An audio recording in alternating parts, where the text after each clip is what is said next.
और चलिए सीधे रुक करेंगे इस वक्त की बड़ी खबर की ओर, जहां कार से सोना और कैश मिलने के मामले में आपको बता दें, सौरभ शर्मा का राजदार ग्वालियर आईटी पहुंचा। चेतन सिंह गौर ने कई राज खोले हैं। अब सौरभ शर्मा पर तलवार लटक रही है। सौरभ को तलब करने की तैयारी में है आईटी। कई अफसर और नेता भी रडार पर है। तो इससे जुड़े सौरभ शर्मा केस से जुड़े एक के बाद एक कई तार अब खुलते जा रहे हैं। चेतन सिंह गौर ने कई राज खोल दिए हैं। सौरभ शर्मा का राजदार ग्वालियर आईटी पहुंचा, जहां जाकर उसने कई राज खोले हैं। अब इससे एक के बाद एक जो तार हैं वो जुड़ते चले जा रहे हैं। कनेक्शन एक के बाद एक मिलते जा रहे हैं। सौरभ को तलब करने की तैयारी में है आईटी। कई अफसर और नेता भी रडार पर हैं। इसको लेकर पहले भी कई सारे कयास लगाए जा रहे थे कि इस काले धन का कुबेर मात्र एक नहीं, इससे कई सारे तार जुड़े हुए हैं और अब इसको लेकर एक के बाद एक कनेक्शन जो है वो जुड़ते हुए चले जा रहे हैं। कार से सोना और कैश बरामद हुआ था। आपको बता दें 54 किलो सोना मिलने के बाद अब इस मामले में ईडी की एंट्री भी हो सकती है। लोकायुक्त पुलिस से सोना और कैश बचाने के लिए कार में रखा गया था, जिसे बरामद किया गया। सौरभ शर्मा का पासपोर्ट घर से गायब है, उसकी लोकेशन नहीं मिल पा रही है, लेकिन उसका राजदार ग्वालियर आईटी पहुंच गया है और एक के बाद एक अब कई सारे राज इस केस से जुड़े खुलते चले जा रहे हैं। रातीबड़ के मंडौरा कुशलपुर मार्ग पर शुक्रवार की रात आरटीओ की नेम प्लेट लगी, जिस एसयूवी से ये सोना बरामद किया। 9 करोड़ 86 लाख रुपए बरामद किए गए थे। इसको लेकर अब कई सारे कनेक्शंस जो हैं वो खुलते जा रहे हैं। बड़ी जानकारी इससे निकलकर सामने आ रही है और अब आईटी सौरभ को तलब करने की तैयारी में है। विभागीय सूत्रों का यह भी अनुमान है कि ये सोना और नकदी आरटीओ के पूर्व आरक्षक सौरभ शर्मा का भी हो सकता है, लेकिन संभावना ये भी जताई जा रही है कि कई सारे इससे तार जुड़े हुए हैं। इसको लेकर कई बयान भी सामने आ चुके हैं। विपक्ष की ओर से भी आरोप लगाए जा रहे हैं कि ये सिर्फ सौरभ शर्मा का गेम प्लान नहीं है, इससे कई सारे तार जुड़े हुए हैं। कई नेता भी अब रडार पर हैं और सौरभ को तलब करने की तैयारी में अब आईटी। और चलिए इसी पर ज्यादा अपडेट के लिए हमारे साथ न्यूज रूम से लाइव ब्रजेश चौकसे जी जुड़ गए हैं। ब्रजेश जी, सीधा आपके पास आते हुए, देखिए इतनी बड़ी मात्रा में कैश बरामद होना, सोना बरामद होना, ये साफ नजर आ रहा है कि इस काले धन का कुबेर सिर्फ एक नहीं है, इससे कई सारे तार और जुड़ते चले जा रहे हैं। कई लोग अब इस रडार पर हैं। निश्चित तौर पर एक के बाद एक जिस तरह से राज उजागर हो रहे हैं, इस काले धन के कई कुबेर निकलेंगे।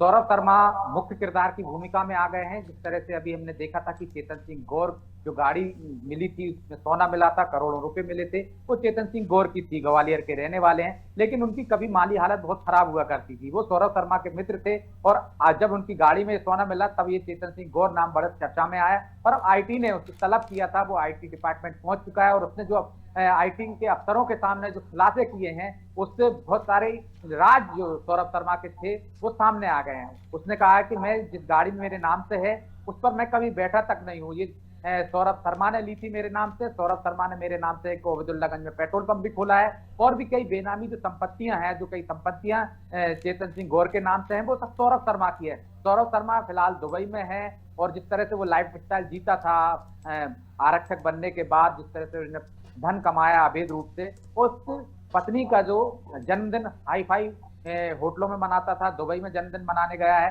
और अब आईटी के जो हमारे सूत्र हैं वो बता रहे हैं कि उसको तलब किया जाएगा, उससे तमाम चीजों की पूछताछ की जाएगी। चेतन सिंह जो गौर है उसके बयान रिकॉर्ड किए जा रहे हैं, वो और कई ऐसे राज उजागर करने वाला है। चेतन को उसके बारे में बहुत सारी जानकारियां हैं जो उससे इसी कारण से उसके बयान रिकॉर्डबद्ध किए जा रहे हैं। इसके अनुवाद और भी जगह छापे मारे जा सकते हैं आईटी के द्वारा।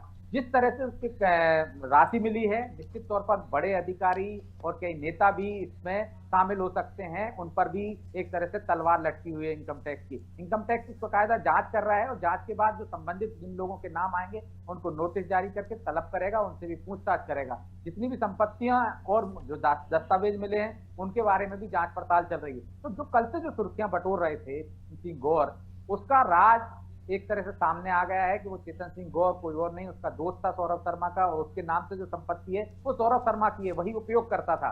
और इस तरह के और कौन कौन लोग हैं जो गौर तो एक सामने आ गया, हो सकता है कि चेतन सिंह की तरह ही अन्य लोगों के नाम पर भी सौरभ शर्मा ने इसी तरह से संपत्तियां अपने कर रखी हो, उसके नाम कर रखी हो, बेनामी संपत्तियां। ऐसे कई और राज भी हो सकता है उजागर हो जाए। कौन कौन अफसरों से उसकी मिलीभगत थी उसके उसके फोन कॉल से ये तमाम जानकारियां लेने की कोशिश करेगा इनकम टैक्स विभाग, और जो उससे दस्तावेज मिले हैं वो किन किन लोगों के नाम से हैं उससे भी पता चलेगा। निश्चित तौर पर मध्य प्रदेश के कई अफसर होंगे जो परिवहन विभाग में पहले रहे होंगे, क्योंकि जो भूमिका है परिवहन विभाग की इस मामले में निश्चित तौर पर वो कहीं ना कहीं ये नजर आ रहा है साफ तौर पर कि मिलीभगत अफसरों की है। सौरभ शर्मा की जब नियुक्ति हुई थी, सौरभ शर्मा के पिता स्वास्थ्य विभाग में थे, उनका निधन हो गया था, अनुकंपा नियुक्ति उनको स्वास्थ्य विभाग में मिलना चाहिए थी, लेकिन परिवहन विभाग में मिली। और परिवहन विभाग में जब नितिन गडकरी जो केंद्रीय मंत्री थे, वो जब बार बार शिकायत हो रही थी, नागपुर के एक भाजपा के नेता ने उनसे शिकायत की थी लिखित कि किस तरह से मध्य प्रदेश में अवैध वसूली की जा रही है,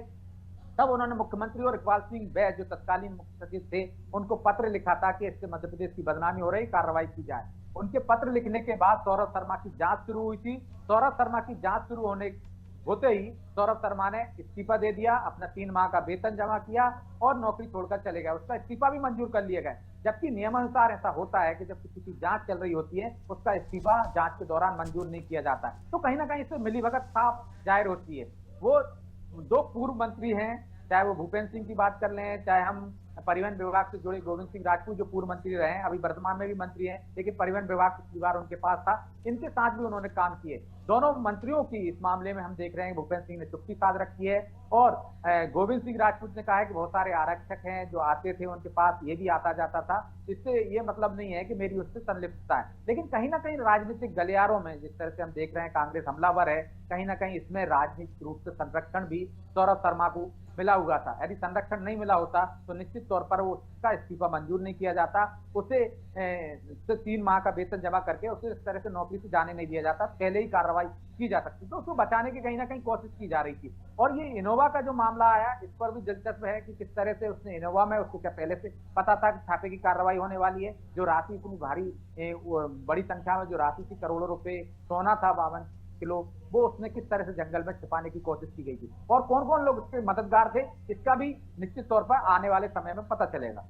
बिल्कुल ब्रजेश जी, जिस तरह से आपने जानकारी दी, देखिए अब आईटी सौरभ को तलब करने की तैयारी में तो है, लेकिन यहाँ पर जो आपने जिक्र किया कि किसी बड़े राजनीतिक नेटवर्क से कनेक्शन इसका हो सकता है साफ तौर पर, या फिर ये किसी बड़े मनी लॉन्ड्रिंग स्कैम का हिस्सा भी हो सकता है। इस तरह से कार में सोना बरामद होना, इतनी बड़ी मात्रा में कैश, क्योंकि जब इस तरह की कार्रवाई की शुरुआत हुई थी तो हमने देखा था कि पहली बार में जब पहली बार ये कार्रवाई हुई थी 3 करोड़ कैश बरामद हुआ था और कुछ सोना चांदी उसमें बरामद हुआ था। लेकिन अब जैसे जैसे कार्रवाई बढ़ती जा रही है, ये जो कनेक्शंस हैं और ज्यादा खुलते चले जा रहे हैं और कई राज सामने आ रहे हैं। निश्चित तौर पर और भी राज सामने आएंगे। अब जिस तरह से दस्तावेज जब्त हुए हैं, जो छानबीन हो रही है, एक के बाद हो सकता है आगे भी इसी तरह के छापे पड़े। उनके जो करीबी लोग हैं जिनके नाम से उन्होंने अपनी बेनामी संपत्ति कर रखी है, जो संपत्ति छिपी हुई है, वो एक के बाद जांच में जब उजागर होगी तो और भी जगह छापे पड़ेंगे, और भी कई राज हैं जो सामने आएंगे। हो सकता है उसमें कुछ अधिकारी भी हों, कुछ बड़े बिल्डर्स भी हों, कुछ उसमें राजनीतिक रूप से भी जुड़े लोग हों। तो निश्चित तौर पर इनका खुलासा आने वाले समय में हम देखेंगे तो होगा, जब जांच आगे बढ़ती जाएगी। पहले दिन जिस तरह से लोकायुक्त ने छापा मारा, अगले दिन हम देखते हैं कि जांच आगे बढ़ी तो किस तरह से सोना बरामद हुआ। इसके बाद अब रतन सिंह गौर की जिसकी हम बात कर रहे हैं, चेतन सिंह गौर की, वो हाजिर हो चुका है। तो चेतन सिंह गौर से भी बहुत सारी जानकारियां मिली हैं, और जब जो जानकारियां के आधार पर आगे की जांच शुरू होगी, चेतन सिंह गौर ने और भी लोगों के नाम बताए होंगे जो कि सौरभ शर्मा के करीबी होंगे, जिनके नाम से उसने संपत्ति कर रखी होगी, उनको भी तलब किया जाएगा। और इसी तरह से एक के बाद एक कड़ियां खुलती जाएंगी, और हो सकता है कि ये जो संपत्ति बरामद हुई है, इससे भी बड़ी संख्या में हम और आगे भी संपत्ति बरामद होते देख सकते हैं। बिल्कुल ब्रजेश जी, तमाम जानकारी के लिए आपका बहुत शुक्रिया। जिस तरह से आपने जानकारी दी, देखना होगा कि ये जो तार एक के बाद एक खुलते जा रहे हैं, कहां पर आकर रुकते हैं। फिलहाल इस केस में बड़ा अपडेट भी निकलकर सामने आ रहा है, जहां पर सौरभ को अब आईटी तलब करने की तैयारी में है। कई अफसर और नेता रडार पर है। कार से सोना और कैश मिलने के मामले में लगातार एक के बाद एक जो कनेक्शंस हैं वो खुलते नजर आ रहे हैं। जंगल से कार से 52 किलो सोना मिलना, घर से 234 किलो चांदी बरामद, बड़ी मात्रा में कैश मिलना, वो गाड़ी किसकी, वो घर किसका, अब इसकी तलाश में आईटी जुटी हुई है। सौरभ को तलब करने की तैयारी में आईटी है। आपको बता दें, मध्य प्रदेश के भोपाल में आयकर विभाग की टीम ताबड़तोड़ छापेमारी कार्रवाई कर रही है। लगातार एक के बाद एक टीम की ओर से बड़े खुलासे किए जा रहे हैं, और उन्हीं में से एक ये था जहां कार से बड़ी मात्रा में सोना और कैश बरामद किया गया था।